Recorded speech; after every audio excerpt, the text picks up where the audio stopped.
Well, that's all I wanted to say about Lewis's analysis. I've covered how Lewis defines time travel, his way of diffusing grandfather paradoxes, his account of change in the past, and his account of causal loops. What I want to do for this final section is simply to sketch some of the live problems in the philosophy of time travel and where this branch of philosophy is going next. One of the interesting questions concerns persistence in time travel. Suppose you travel back in time and you meet your younger self. You have a conversation with your younger self, something along the lines of the phone call that Lewis imagines. How can one person be present in two places at once? How did time travel suddenly allow you to bilocate? Interesting questions from physics and time travel concern what sort of laws of nature would govern a physical world that had systems that time travel in it. A fascinating argument from David Deutsch and Michael Lockwood argues that a realistic physics of time travel would have to imagine that time travel takes place in many, many histories. Suppose, on this view, you travel back in time and you try to assassinate Hitler in 1908. In a one-world system, and Lewis's analysis is part of a one-world system, there seem to be certain physically possible outcomes that you can't achieve. You can't shoot somebody dead for all that the person is unarmed and unarmoured. So, Deutsch and Lockwood argue, backward time travellers would face very strange physical blocks. There would be apparently physically possible actions that you couldn't perform in the past. And they think that it's a constitutive part of a realistic physics that local systems, local agents, should be autonomous, in the sense that what is possible in a given region of space-time should be determined by what's going on in that region and not reflect facts about all of space-time. So, Deutsch and Lockwood think the way to make time travel consistent and also preserve a realistic sense of physical possibility is to imagine that time travel takes place in a system of many worlds or branching histories. So you travel back in time to 1908 and you can assassinate Hitler, but the Hitler you assassinate belongs to a history that branches off from the history whence you come. So yes, you can have your full freedom of action, your full autonomy in the past, but if you change history in the replacement sense, the history you arrive in is distinct from the history you left. So, to go back to the Hitler example, you could assassinate a version of Hitler in 1908 and create an alternative history, a history that branches off from the history that you come from. But there's no paradox here because there are now two versions of Hitler. There's the Hitler from your history who dies in 1945, and there's the Hitler in the history that you create who dies in 1908. So you could have your full freedom of action without generating paradoxes at the cost of accepting the existence of many worlds. And an interesting question is, does many worlds time travel really qualify as time travel? If your destination is in a different history, a different chain of events, is that really travelling in time? Another problem concerns whether or not a realistic physics would let us construct time machines. Now this is a region where we're looking at the intersection of quantum mechanics and the general theory of relativity, and a lot of work remains to be done to make those two very different and very successful theories into a single cohesive theory of quantum gravity, as it's called. And an interesting question is whether the mechanisms for time travel that general relativity may permit and the time travel mechanisms that quantum mechanics may permit will survive the fusion of general relativity and quantum mechanics into quantum gravity.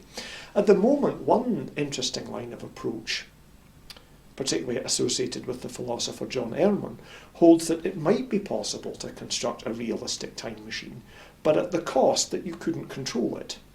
You could set up the conditions necessary to generate divergences between personal time and external time, but it would be physically impossible to predict what that mechanism would actually create.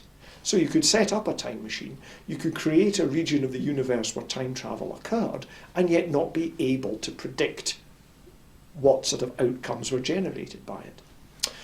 I mentioned Stephen Hawking on Big Bang cosmology earlier, and Hawking has posed a great challenge to the realistic possibility of time travel, which is often quoted, which is, if time travel is possible, where are the time travellers? Now, I stress that Lewis's analysis is concerned only to support the logical possibility of backward time travel. Something can be logically possible, but yet physically impossible. So Lewis did accept that a world in which backward time travel occurred might have some very, very strange coincidences in it, some very strange failures of causation, and might look very unlike the world that we think we inhabit. And some philosophers have tried to argue that if backward time travellers did exist, we would be able to spot them because of the unlikely chains of coincidences that they would trail in their wake. Suppose I go back in time to Vienna in 1908 with a bus full of assassins, and we each take a separate mechanism for trying to whack Hitler. Somebody has a machine gun, someone has a bazooka, someone else has a poisoned hat, someone else has an exploding cake, and we all converge on Hitler's known history with our various infernal devices. No matter how many times we try, we're guaranteed to fail. And surely this argument runs, this is associated with the philosopher Paul Horwich in particular, surely Horwich's argument runs, if backward time travel occurred, we would see trails of unlikely coincidences as people try to change history and fail. Now there may be an answer to Hawking's "where are the time travellers?" depending on the kind of mechanism that you imagine time travel involving. I mentioned Kurt Gödel's model of general relativity, according to which an infinite amount of matter distributed across an infinite space-time creates a universe where any 2 points in history can be joined together, where you can travel anywhere in space and time. Now, if we lived in a Gödel universe, the absence of other time travellers would be a real problem, because in a Gödel universe, the whole of history is accessible.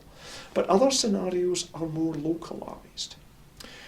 When physicists talk about time travel, they talk about the possibility of closed time-like curves. A closed time-like curve is a path through space and time that returns to the very point whence it departed, but that nowhere exceeds the local speed of light. It's a pathway that a physically possible object can take that leads backward in time. And it's still a hotly disputed question whether a realistic physics allows closed time-like curves. But one thing that physicists are agreed on is that a device that generates a closed time-like curve is not a vehicle. It's not like the time machines that we see in fiction, the wonderful assembly of brass and quartz rods that lets you rove through history at will. Rather, a time machine, as physicists describe it, is a kind of place, a region of curved space-time. So suppose I create a closed time-like curve generator in 2015.